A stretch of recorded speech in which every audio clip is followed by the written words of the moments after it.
एक गुरु और शिष्य जंगल से होते हुए अपने गांव जा रहे होते हैं। अंधेरा काफी हो चुका था। शिष्य ने अपने गुरु से कहा कि गुरुजी, काफी रात हो चुकी है, अगर आप कहें तो आज की रात यहीं आसपास के किसी गांव में गुजार लें। गुरुजी ने अपना सिर हिलाया और वो आसपास के गांव में एक छोटे से घर के पास जाकर रुके। घर से एक गरीब आदमी बाहर आया तो गुरुजी ने बोला, हम अपने गांव जा रहे थे, लेकिन काफी रात होने की वजह से हमने इसी गांव में रुकने को सोचा।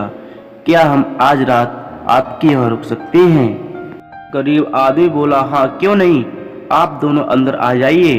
अब जैसे ही गुरुजी अंदर गए, उन्होंने देखा कि उस आदमी के घर में बहुत ज्यादा गरीबी थी। गुरुजी ने उससे पूछा कि आप काम क्या करते हो? वह गरीब आदमी बोला कि मेरे पास बहुत सारी जमीन है। तो गुरुजी ने बोला, अगर तुम्हारे पास बहुत सारी जमीन है तो इस तरह से क्यों रह रहे हो? वह आदमी बोला, यह किसी काम की जमीन नहीं है। गांव वाले बोलते हैं कि ये बंजर जमीन है, यहाँ पर कुछ भी नहीं उगाया जा सकता है और वहाँ फसल उगाना बहुत बड़ी बेवकूफ़ी है। गुरुजी ने बोला कि तुम्हारा गुजारा कैसे होता है? उसने बोला कि मेरे पास एक भैंस है जिससे मेरा पूरा परिवार चलता है। ये सुनने के बाद गुरुजी सो जाते हैं और रात में जब सब लोग सो रहे होते हैं तब गुरुजी अपने शिष्य को उठाते हैं और उस गरीब आदमी की भैंस लेकर अपने गांव चले जाते हैं। शिष्य अपने गुरुजी से पूछता है कि गुरुजी, कहीं आप ये गलत तो नहीं कर रहे हैं? उस गरीब आदमी की रोजी रोटी इसी भैंस की वजह से चलती है। तो गुरुजी ने अपने शिष्य की तरफ देखते हुए और मुस्कुराते हुए आगे बढ़ जाते हैं। उस बात को तकरीबन 10 साल गुजर जाते हैं और जो गुरु का शिष्य था वह बहुत बड़ा गुरु बन चुका था।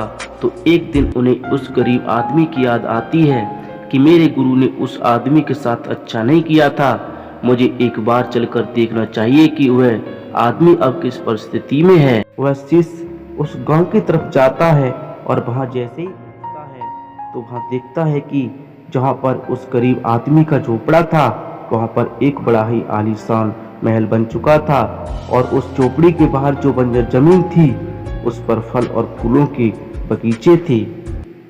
तभी उधर से उस घर का मालिक आता है। शिष्य उसे पहचान लेता है और उस आदमी को बोलता है, तुमने मुझे पहचाना, मैं अपने गुरुजी के साथ आया था, हम एक रात के लिए आपके यहाँ रुके भी थे। वह आदमी उसे पहचान लेता है और बोलता है कि उस रात आप कहाँ चले गए थे? और उस रात के बाद ही मेरी भैंस कहीं चली गई थी। मेरे पास कोई रास्ता नहीं था तो मैंने अपने जमीन पर ही मेहनत करना शुरू किया और फसल निकल आई। आज मैं इस गांव का सबसे बड़ा और सबसे अमीर आदमी बन चुका हूँ। सुनने के बाद शिष्य के आंखों में अपने गुरुजी के लिए आंसू आ गए और उसे ये बात अब समझ आई और वो रोने लगा।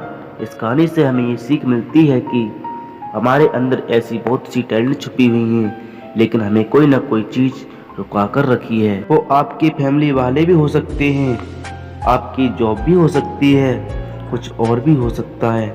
देखिए, आपके पास भी तो भैंस की जैसी कोई दूसरी चीज तो नहीं है जिसने आपको आगे बढ़ने से रोक कर रखा है। वीडियो को लाइक कीजिए, शेयर कीजिए और कमेंट करके जरूर बताएं कि वीडियो को कैसी लगी। अगर आप इसी तरह की वीडियो देखना पसंद करते हैं तो चैनल को सब्सक्राइब करना ना भूलें।